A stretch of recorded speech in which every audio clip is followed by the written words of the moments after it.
Hello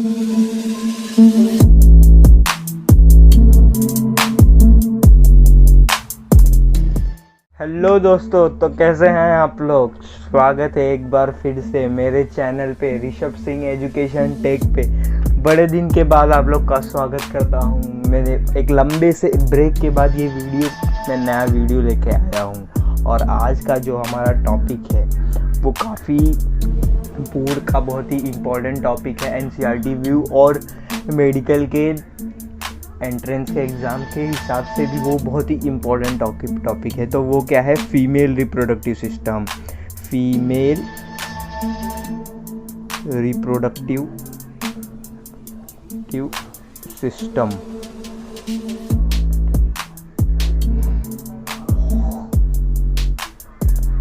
ठीक है, female reproductive system. तो आपने देखा फीमेल रिप्रोडक्टिव सिस्टम। अब हम लोग ये सिस्टम में बस बेसिकली दो ही पार्ट पढ़ेंगे, एक एक्सटर्नल जेनिटेलिया, एक इंटरनल जेनिटेलिया।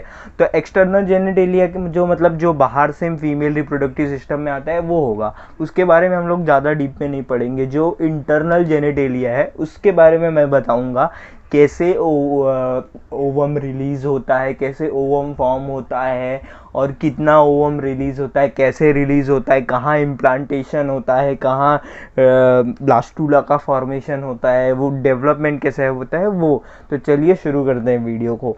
मेरे डायग्राम को माइंड मत कीजिए, मैं अभी फीमेल रिप्रोडक्टिव सिस्टम का एक बेसिक सा डायग्राम बना देता हूँ।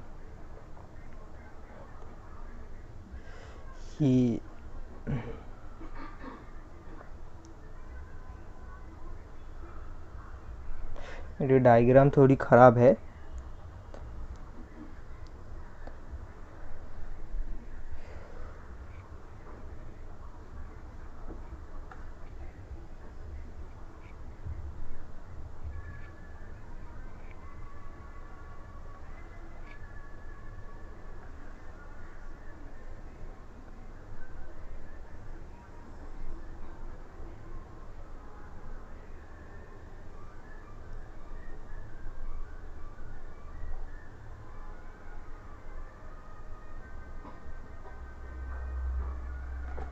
सेकेंड, तो ये फीमेल रिप्रोडक्टिव सिस्टम का मैं पहले बना देता हूँ, तो अभी आपको समझ जाता होगा ये क्या है। ये इन्वर्टेड पीयर शेप स्ट्रक्चर आपको अगर क्लिक नहीं हो रहा रहेगा तो मेरा डायग्राम का फॉल्ट है, आपका नहीं फॉल्ट है। एक मिनट दीजिए मुझे यार।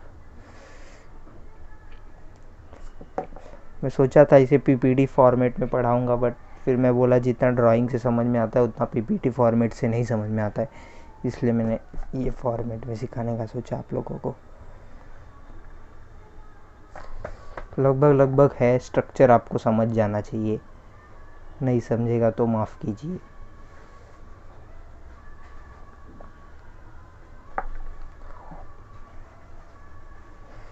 एक मिनट रुकिए, मैं खुद बना देता हूँ, वीडियो को पॉज कर देता हूँ, फिर बना के दिखाता हूँ। तो कुछ ऐसा स्ट्रक्चर होता है फीमेल के यूट्रस में, ऐसा वोम में फीमेल का स्ट्रक्चर होता है। ठीक है, ये पेल्विक गर्डल के इधर का स्ट्रक्चर है बेसिकली। और ये जो हमारा कैनाल है इसको हम आउटर पार्ट में अगर बोलेंगे तो ये वजाइना हो गया, यहाँ पे सर्विक्स हो गया। सर्विक्स आपको नेमिंग करूँगा तो समझ जाएगा। ये पार्ट जो हो गया इसे यूट्रस कहते हैं, यूट्रस, और इन्वर्टेड पियर शेप भी बोलते हैं इसको। फिर ये आपका फैलोपियन ट्यूब हो गया, ये आपको पता होना चाहिए, आपको पता नहीं होगा तो ये क्या है आपका फैलोपियन ट्यूब, पियन ट्यूब। ठीक है, इसके 3 पार्ट है वो मैं बताता हूँ। ये लास्ट वाला पार्ट है वो इस्थमस है, मतलब ये जो बेसिकली यूट्रस के एकदम बगल में है वो इस्थमस है।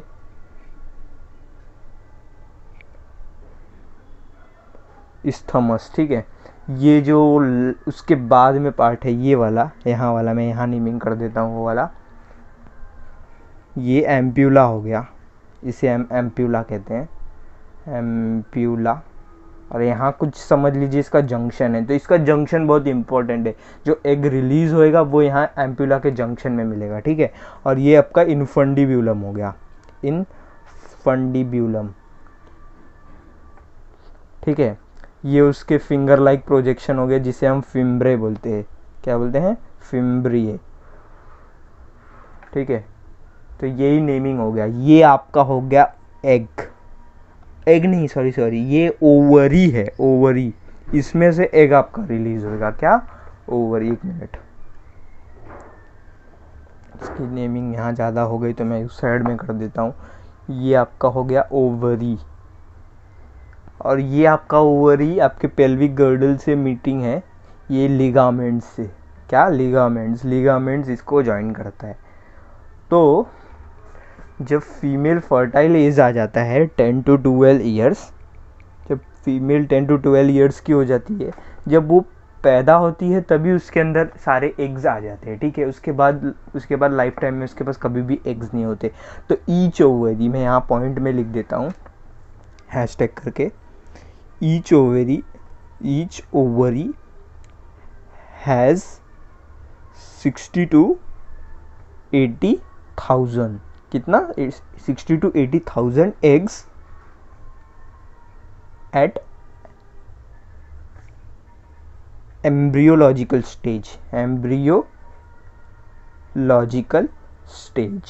मतलब ओवरीज बहुत ज़्यादा रहती है, बट मिलियंस में रहती है, बट लास्ट में जब वो बेसिकली फीमेल एक अपने एम्ब्रियोलॉजिकल स्टेज में आ जाता है, तब उसका 60 से 80,000 ईच ओवरी में, मतलब इसमें 60 to 80 और इसमें 60 to 80, ऐसे 60 to 80 एग्स थाउजेंड में बचे रहते हैं उसके पास, जो कि फिर उसके बाद at each cycle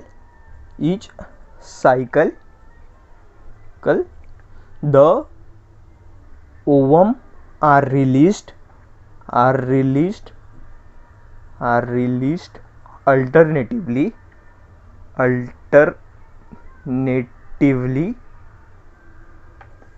from each ovary।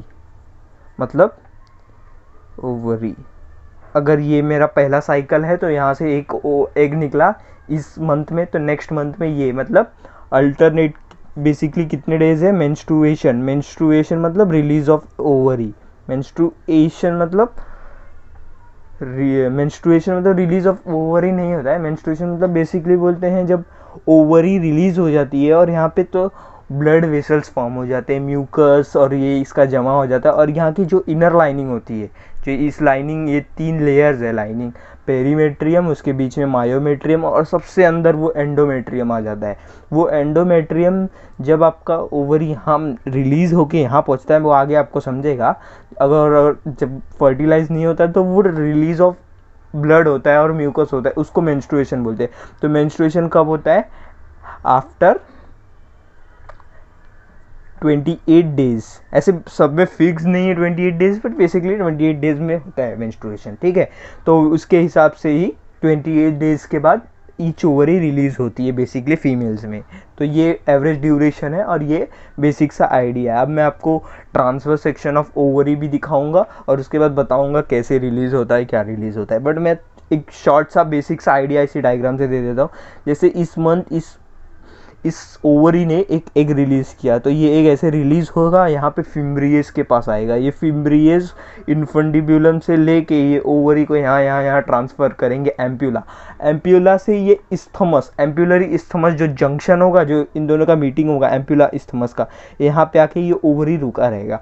और मान लीजिए तभी फर्टिलाइजेशन होता है और मेल का स्पर्म भी यहाँ आ जाता है, तो ये मेल का स्पर्म रेस करेगा और सारे अपने बहुत सारे स्पर्म्स ऐसे जाएंगे इसे फर्टिलाइज करने के लिए। तो कुछ इधर जाएंगे, कुछ इधर जाएंगे, क्योंकि पता तो है नहीं किस साइड एग है। तो यहाँ पे जो एग स्पर्म्स गए और यहाँ पे जिस स्पर्म ने सबसे पहले ये एग को फर्टिलाइज किया, तो वो एग एम्ब्रियो फॉर्मेशन के लिए चला जाएगा, जाइगोट फॉर्म करेगा। तो फिर वो इसके बाद वो यहाँ आएगा, यहाँ आएगा, यहाँ आएगा, यहाँ आते आते उसका ब्लास्टूला बन जाता है। उसके बाद यहाँ पे वो ऐसे लग जाता है और उसके बाद वहाँ पे डेवलपमेंट शुरू हो जाता है, वो अपर लाइनिंग में डेवलपमेंट शुरू हो जाता है। ठीक है, तो ऐसे लगता है। मैं इसका स्ट्रक्चर बाद में मेरे मिटा नहीं रहा हूँ, मैं नेक्स्ट पेज लेता हूँ और उसमें फिर बाद में मैं ट्रांसफर सेक्शन ऑफ ओवरी दिखाता हूँ, फिर आपको अच्छे से समझ जाएगा।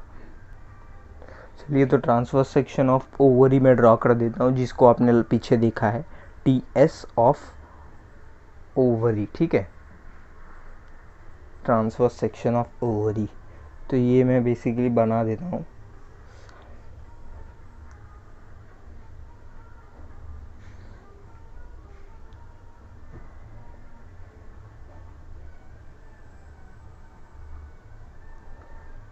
ये मैंने ओवरी बना दिया है। अब इसमें क्या होते हैं, वो जो छोटे छोटे वो 60 to 80,000 मैंने बोले थे, वो होते हैं इसमें, ऐसे ऐसे 60 to 80,000 मैंने जो ओवरीज बोली थी वो बेसिकली प्रेजेंट होती है। वो कौन से फॉर्म में प्रेजेंट होता है, वो प्रेजेंट होता है प्राइमरी फॉलिकल्स। इनको क्या बोलते हैं हम, प्राइमरी फॉलिकल्स। प्राइमरी फॉलिकल्स में नाम याद रखना, फॉलिकल है कि क्या है, प्राइमरी फॉलिकल, ठीक है। और प्राइमरी फॉलिकल, और ये मैं लेयर्स का नेमिंग भूल गया, इसको हम लोग कॉर्टेक्स बोलते हैं जो आउटर रीजन है, और ये मिडल रीजन है, इसे हम मेड्यूला बोलते हैं। क्या बोलते हैं, मेड्यूला। ये आपको पता होगा, आपने अगर पढ़ा रहेगा और कहीं, तो ये कॉर्टेक्स मेड्यूला हमेशा मिडल दूर वालों को बोलते हैं, ठीक है।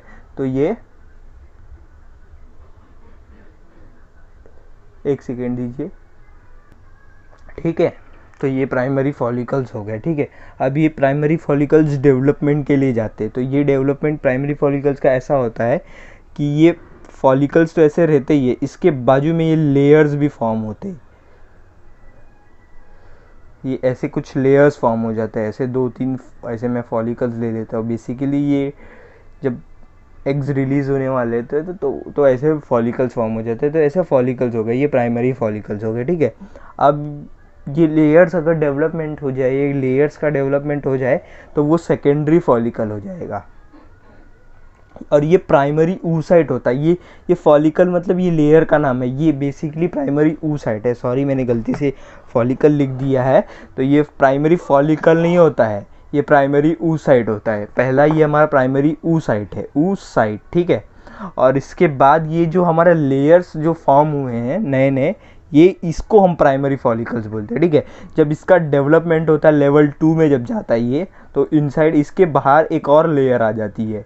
एक लेयर तो ऑलरेडी होती है, एक लेयर और आ जाती है, उसे हम कोरोना रेडियाटा बोलते हैं। वो इंटरनल लेयर होती है कोरोना रेडियाटा। क्या, कोरोना रेडियाटा। तो वो लेयर आ जाती है, वो क्या होता है, ये हमारा सेकेंडरी फॉलिकल हो गया। क्या, सेकेंडरी फॉलिकल, SF, मैं SF फॉर्म में लिख देता हूँ, सेकेंडरी फॉलिकल। जब इसका फर्दर डेवलपमेंट होता है तो ये जो प्राइमरी oocyte होता है वो सेकेंडरी oocyte में चला जाता है।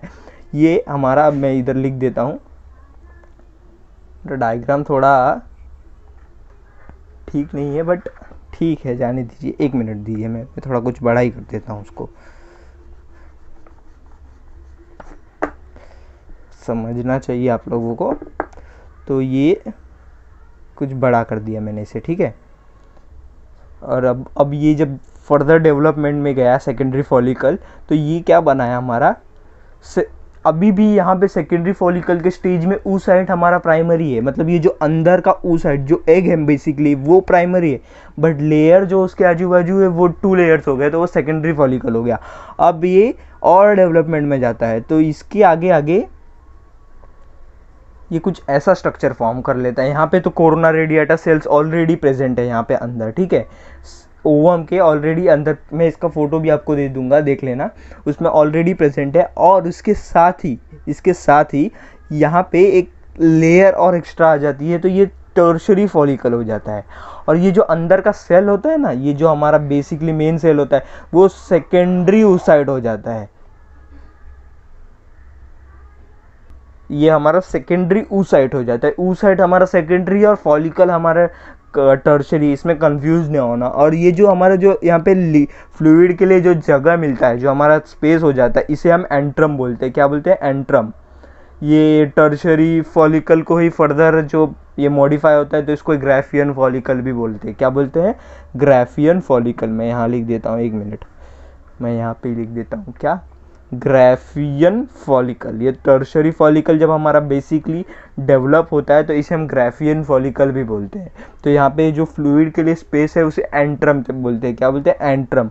और ये जो लेयर्स है ना, ये मॉडिफाई हो जाता है, थीका एक्सटर्ना और थीका इंटरना। जो अंदर की साइड लेयर रहेगा, जो एंट्रम की साइड लेयर रहेगा, वो थीका इंटरना हो जाती है, और जो बाहर की साइड लेयर रहेगी वो थीका एक्सटर्ना हो जाती है। अब मान लीजिए ग्राफियन फॉलिकल, अब आपका ये ओवम रिलीज होने का टाइम आ गया, तो ये क्या बनेगा, ये बेसिकली यहाँ पे से एक ओवम रिलीज हो जाएगा।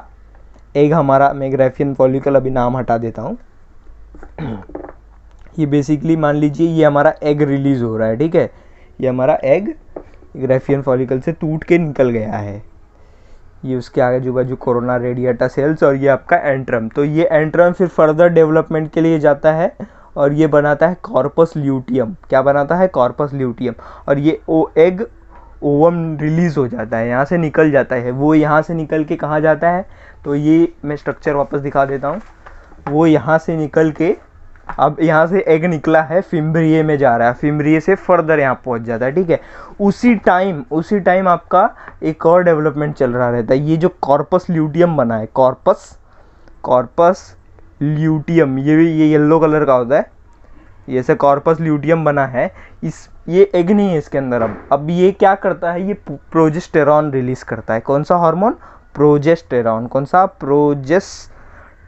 प्रोजेस्टेरॉन का अपना अलग फंक्शन है, मैं उसका बताता हूँ। फिर इसके बाद ये अगर समझिए, प्रोजेस्टेरॉन का मतलब क्या होता है? वो फर्टिलाइजेशन को मेंटेन करके रखता है। मैंने जो आपको ये लाइनिंग बताई थी अंदर की, मायोमेट्रियम के अंदर की एंडोमेट्रियम, वो लाइनिंग, वहाँ पे ब्लड वेसल्स होते हैं, तो वो मेंटेन रहता है। एग यहाँ पे मेंटेन रहता है, ठीक है। और ये प्रोजेस्टेरॉन मेंटेनिंग हार्मोन होता है। अगर मान लीजिए 3-4 दिन या 7 दिन या 15 दिन के अंदर ये एग फर्टिलाइज नहीं हुआ तो क्या होएगा?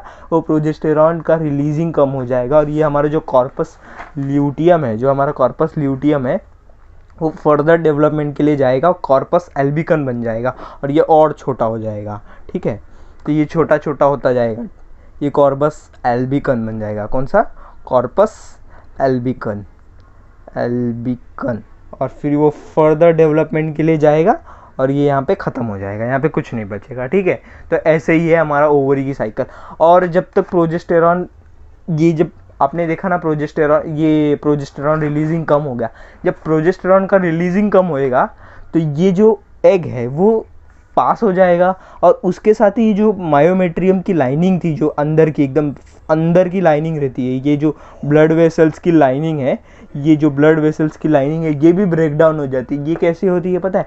जैसे हमारे पास सैंडल होता है, तो उसको हम ऐसे चिपकाते हैं, फिर ऐसा रिमूव करते हैं तो आवाज़ आती है चार चूर। वैसे ही ये मायोमेट्रियम के ऊपर एंडोमेट्रियम की लाइनिंग चिपकी होती है, ये ऐसे रिमूव हो जाती है, स्ट्रैप के जैसे रिमूव हो जाती है, और फिर पासिंग होता है। इसको क्या बोलते हैं हम?